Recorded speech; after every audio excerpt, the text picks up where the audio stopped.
Vesico VESICO vesico यूरेटेरिक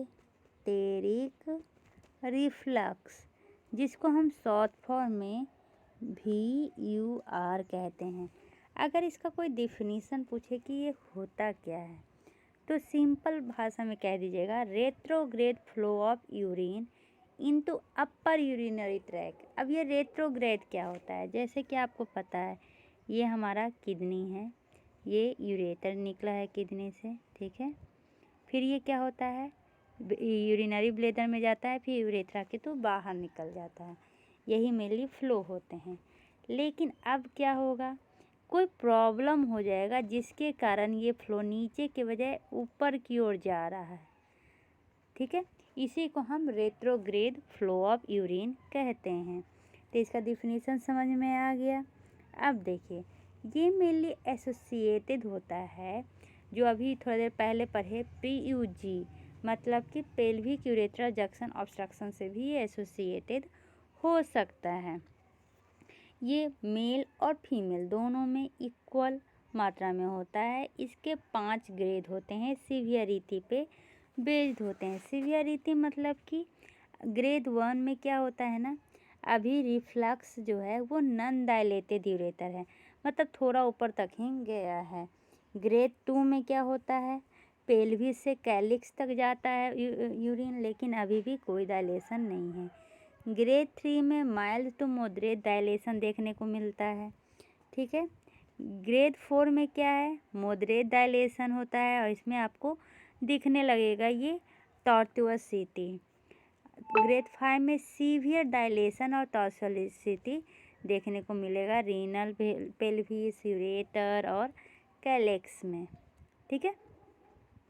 इसका evaluation कैसे करेंगे, इसका इवैल्यूएशन मेनली मिक्टुरेटिंग सिस्टोयूरेथ्रोग्राफी के द्वारा करेंगे। ये गोल्ड स्टैंडर्ड माना जाता है ये VUR के लिए, ठीक है। उसके बाद और दूसरा तो दमसा DMA से डायूरेटिक रीनल स्कैन के द्वारा हम करेंगे। ये मेनली यूज होता है स्कारिंग और ये क्वांटिटी देखने के लिए कि रीनल फंक्शन कितना काम कर रहा है, ठीक है। उसके बाद इसमें एक और देखेंगे जिसका नाम है ये रेडियो न्यूक्लियाइड सिस्टोग्राम। तो इसमें हमने क्या क्या देखा, पहला तो देखा मिक्टुरेटिंग सिस्टोयूरेथ्रोग्राम। इसमें बायलेटरल डायलेटेड देखने को मिलता है रीनल, पेल्विस और यूरेथ्रा में। दूसरा क्या देखा, रेडियो न्यूक्लाइड सिस्टोग्राम। ये ज़्यादा सेंसिटिव होता है जो अभी मिक्टुरेटिंग सिस्टोयूरेथ्रोग्राम पढ़े हैं, लेकिन इसमें क्या होता है, लेस रेडिएशन होता है, ठीक है। More sensitive than MCU, lesser radiation exposure होता है, जिसके कारण ये गुड आइडिया नहीं दे पाता है स्ट्रक्चर इन्वॉल्वमेंट का। इसका मैनेजमेंट की बात करें तो एंटीबायोटिक प्रोफाइलैक्सिस में ले दिया जाता है ग्रेड 1 और 2 वाला में, और 3 से 5 वाला में सर्जरी किया जाता है। कौन सा सर्जरी, तो यूटेरोवेसिकल रीइम्प्लांटेशन सर्जरी। अब यूटेरोवेसिकल आपको याद नहीं है तो जहाँ पर जैसे कि हमारा क्या है, ब्लेडर है और ये मान लीजिए कि यूरेटर आया है किडनी से, ये यूरेटर और ब्लेडर जहाँ पे मिलता है उसी को हम कहते हैं यूरेटोवेसिकल, ठीक है। उसमें ही रीइम्प्लांटेशन होता है या एंडोस्कोपिक इंजेक्शन किया जाता है। देखिए पिक्चर में देख रहे होंगे। इसको पढ़ना इम्पोर्टेंट क्यों है, क्योंकि सबसे पहले इसके कारण ब्लेडर इन्फेक्शन हो सकता है, ठीक है। और दूसरा, अगर ये किडनी तक पहुंच जाए तो ये किडनी में भी इन्फेक्शन कॉज कर सकता है, ठीक है। मान लीजिए कि अगर ब्लेडर में इन्फेक्शन होया हुआ है और वो रेट्रोग्रेड यूरिन फ्लो कर रहा है, तो वो इन्फेक्शन ब्लेडर से कहाँ चला जाएगा, किडनी में चला जाएगा, ठीक है। उसके बाद ये कौन से एज में ज़्यादा देखने को मिलता है, 2 से 3 साल के एज में ज़्यादा को देखने को मिलता है। ये फैमिलीज में रन करता है। ये सेकेंडरी रिफ्लक्स के कारण भी होता है, जैसे कि older age, after bladder infection, ये चाइल्ड को यूरिनेट करने प्रॉपर्ली नहीं आता है, इस सब में होता है, ठीक है। डायग्नोसिस के लिए तो मैंने बता दिया, लेकिन उसके साथ साथ मेडिकल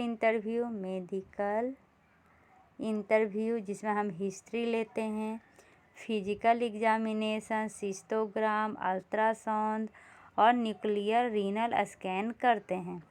ठीक है। मेडिकल हिस्ट्री में हम ब्लैडर और किडनी इन्फेक्शन के बारे में पता करते हैं। ये यूरिनेशन करने में कोई इरिटेशन तो नहीं हो रहा है, उसके बाद हाई ब्लड प्रेशर तो नहीं है, स्लो ग्रोथ या वेट गेन तो नहीं है, फैमिली हिस्ट्री में किसी को यूरिनरी प्रॉब्लम तो नहीं है। जनरल एग्जामिनेशन करते हैं, फिजिकल एग्जामिनेशन में ग्रोथ और डेवलपमेंट देखते हैं एज के अनुसार, और ब्लैडर और किडनी को फील करते हैं। ठीक है। इसका अगर माइनर मतलब कि माइल्ड डिजीज होया रहता है ना, तो आप सेल्फ केयर कर सकते हैं। सेल्फ केयर कैसे किया जाता है? जितना हो सके उतना पानी पीजिए, नायलॉन अंडरवियर को अवॉइड कीजिए, गुड हाइजीनिक रखिए, टॉयलेट ट्रेनिंग रखिए, मतलब कि टॉयलेट जब हो तब जाइए, रोकिए नहीं। ठीक है। उसके बाद अवॉइड रशिंग ऑन टॉयलेट, मतलब किसी भी टॉयलेट में नहीं चला जाना चाहिए, जो साफ़ सुथरा है उसमें जाना चाहिए। कीप बॉल मूवमेंट लूज और रेगुलर। ठीक है। उसके बाद क्या होता है ना कि क्या रिफ्लक्स जो है वो डिसअपियर हो जाता है टाइम के साथ। तो जो बच्चों में होता है वो मेनली रिजॉल्व हो जाता है अपने आप। ठीक है।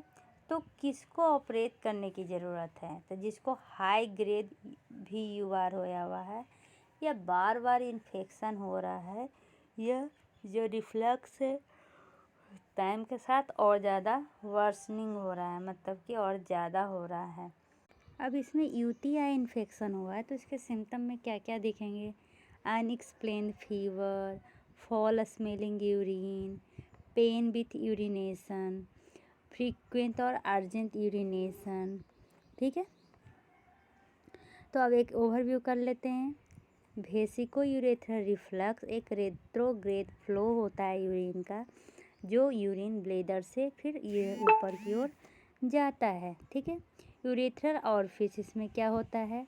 ज़्यादा लेटरल हो जाता है, ज़्यादा हायर या प्रॉक्सिमल हो जाता है, जिसके कारण इसके फंक्शन में डिफिशियंसी हो जाती है।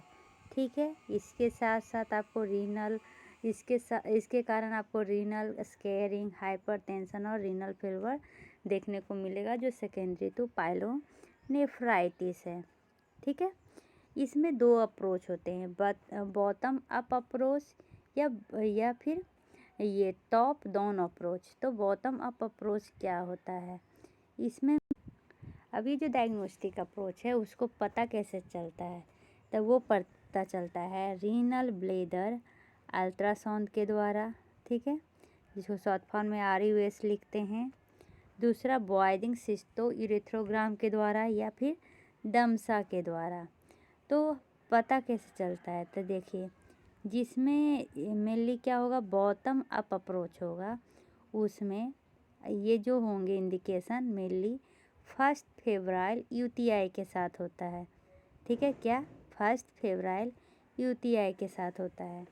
इसमें जो पेशेंट हैं जिनको VUR होया हुआ है, उसमें एक्यूट पाइलोनेफ्राइटिस, रीनल स्कैरिंग देखने को मिलेगा। स्कैरिंग भी मेनली ग्रेड 3 या उससे ज़्यादा से ये एसोसिएटेड होता है। ये उन लोगों में देखा जाता है जिनमें ट्रॉमा ज़्यादा हो, मीन्स टॉयलेट ट्रेंड चिल्ड्रन में देखा जाता है।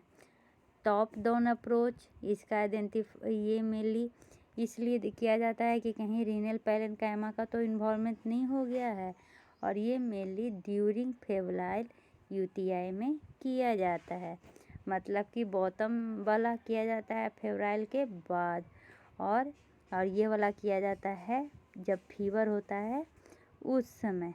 ठीक है।